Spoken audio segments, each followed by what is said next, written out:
आप सभी को ऋषि पंचमी की हार्दिक शुभकामनाएं। आप सभी पर ईश्वर की कृपा बनी रहे। आइए श्रवण करते हैं भाद्रपद के शुक्ल पक्ष के पंचमी तिथि यानी कि ऋषि पंचमी की व्रत कथा।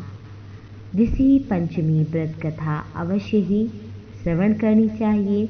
ये व्रत करने से, ऋषियों की पूजा करने से रजस्वला स्त्री के द्वारा किए गए दोषों से मुक्ति मिलती है। कोई ना कोई दोष हो ही जाता है। यदि पुरुष करे तो उसका भी सौभाग्य उदय होता है, उसका बुरा प्रारब्ध मिटता है और अपने पूर्वजों का, ऋषियों का, महात्माओं का, संतों का आशीर्वाद मिलता है। इस दिन थोड़ा दान भी करने से व्यक्ति बड़े से बड़े पद, प्रतिष्ठा, धन की प्राप्ति कर लेता है। आइए श्रवण करते हैं कथा। विदर्भ देश में उत्तंक नामक एक सदाचारी ब्राह्मण देव रहते थे। उनकी पत्नी बड़ी पतिव्रता थी, जिसका नाम सुशीला था। उन ब्राह्मण के एक पुत्र तथा एक पुत्री, 2 संतानें थीं। विवाह योग्य होने पर सुंदर वर के साथ कन्या का विवाह किया, लेकिन दैव को कुछ और ही मंजूर था। कुछ ही दिन बाद वो विधवा हो गई, पति की मृत्यु हो गई।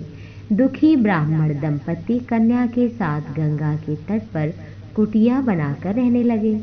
एक दिन ब्राह्मण की कन्या सो रही थी। उसका शरीर कीड़ों से भर गया। कन्या ने सारी बात माँ से कही।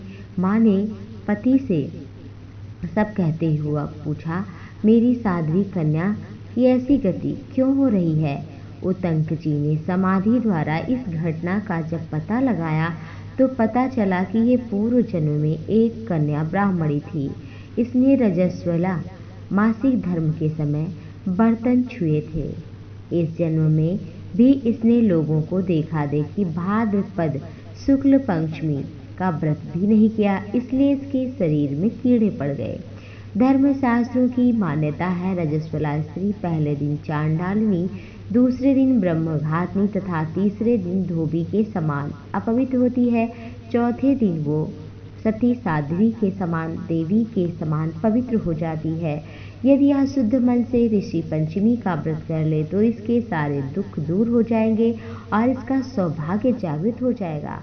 पिता की आज्ञा से पुत्री ने विधि पूर्वक ऋषि पंचमी का व्रत और पूजन किया, जिसके प्रभाव से उसे सारे पापों से मुक्ति मिल गई और साथ ही साथ उसका सौभाग्य भी जागृत हुआ।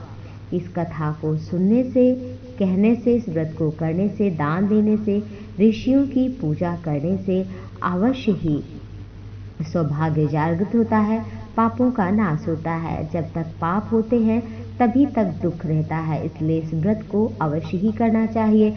व्रत ना कर पाए तो कम से कम किसी ऋषि, किसी महात्मा ब्राह्मण को दान दें, गौ माता को कुछ खिलाएं और साथ ही साथ भगवान के नाम का स्मरण करें।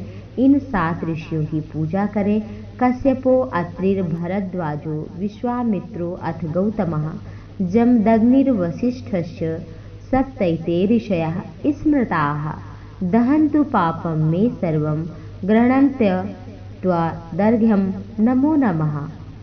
ये 7 ऋषि, इनकी पूजा जरूर करनी चाहिए, इनका नाम लेना चाहिए और इससे ऋषियों की अवश्य ही कृपा प्राप्ति होती है। सप्तऋषियों की कृपा प्राप्त करने के लिए इस व्रत को करना चाहिए। भगवान को, ऋषियों को प्रणाम करना चाहिए। आप सभी पर सप्तऋषियों की कृपा बनी रहे, आपका जीवन मंगल हो, दुखों की निवृत्ति हो। हरि आप सभी पर कृपा करें। आप सभी को हमारा सादर प्रणाम।